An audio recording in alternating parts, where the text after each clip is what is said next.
Hey everyone, hi, welcome back to my channel. I'm Shelly, and what I'm doing today is I'm going to be reviewing a book that's been reviewed all over the internet recently, and it is Jennette Mccurdy's book, I'm Glad My Mom Died. This book, this memoir, was put out this year and was published by Simon & Schuster. And it is Jeanette's story. Now, if you're like me, I did not know who Jennette Mccurdy was, and I was totally sucked in by the title, I'm Glad My Mom Died. This very tongue-in-cheek, kind of jaw-dropping and attention-grabbing title. So if you, again, are like me and you don't know who Jennette Mccurdy is, she was a star on the hit television show on Nickelodeon called iCarly. She played the character of Sam, who was a lover of food and was really great at delivering those punchlines. So because I'm not a fan of the Nickelodeon show, what really drew me in was Mccurdy's title and the fact that basically the whole internet went gaga over this book. As I was learning about Jennette Mccurdy, I only got sucked in more and more to her memoir. So here's the deal. Mccurdy was a Mormon kid growing up, and a huge thing happened in her childhood, which was that her mother survived stage 4 breast cancer, her mother Debbie. And this event really seemed to exacerbate some of the mental health issues that Debbie was already suffering from, like hoarding. For example, it seemed that she would do things out of anger, like break a glass or break a plate, and then immediately want to preserve the memory, so she would gather up those pieces and put them in a Ziploc bag and save it. It means that Jeanette grew up in a household that was full of stuff. It was a hoarder's house. So she talks about little pathways in order to get to the place where she slept at night. And she talks about just all of the stuff around them and her mother being unable to give up the items that were in their house. But interestingly, that isn't why she's glad her mom dies. So Jeanette talks about how as a kid, her mother is the heartbeat of her life. And I can see this cutting in two ways. On the one hand, she loved her mom. That is so clear. She loved her, she put her on a pedestal, she almost idolized her.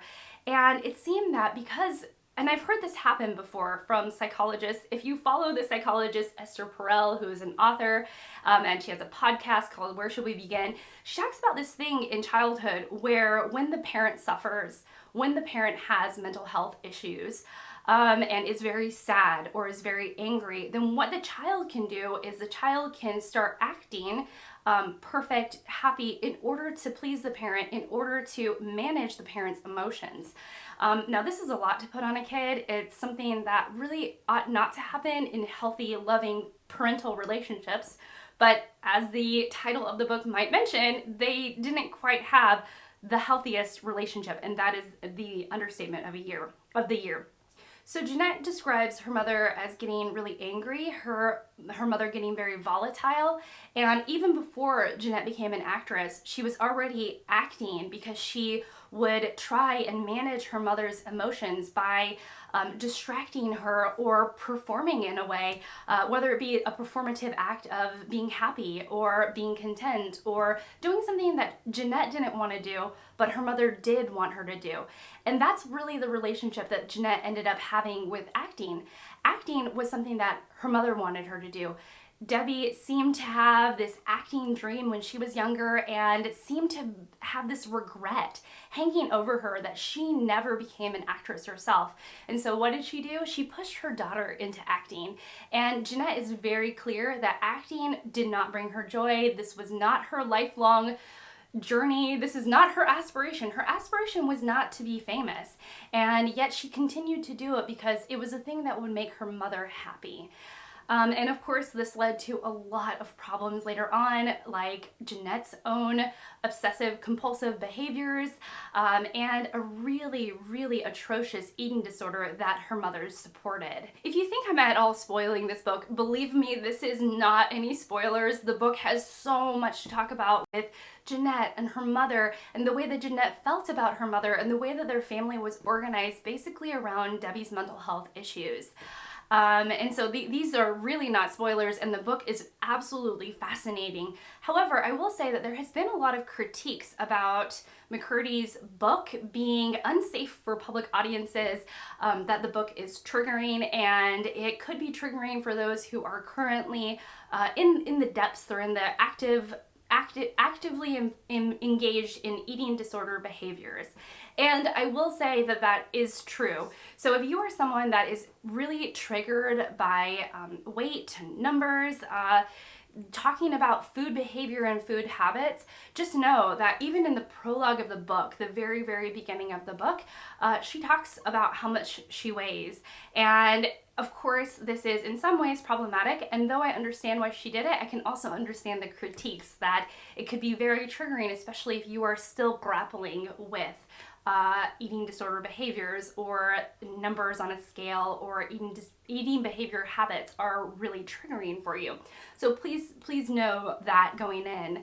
However, I thought the book was fascinating. It was wildly engaging, and of course, after I read this book, I basically watched about 50 interviews with Jennette Mccurdy because I wanted to know more about her. And here's what I realized, or here's kind of what I found out. Jennette Mccurdy didn't set out to write a confessional. This is not her way of trying to heal herself and work through her issues with her mom. Oh no. Her primary goal, McCurdy's primary goal, which she has talked about over and over again, was to write an entertaining and engaging book. And believe me, she does that. She does that with flying colors.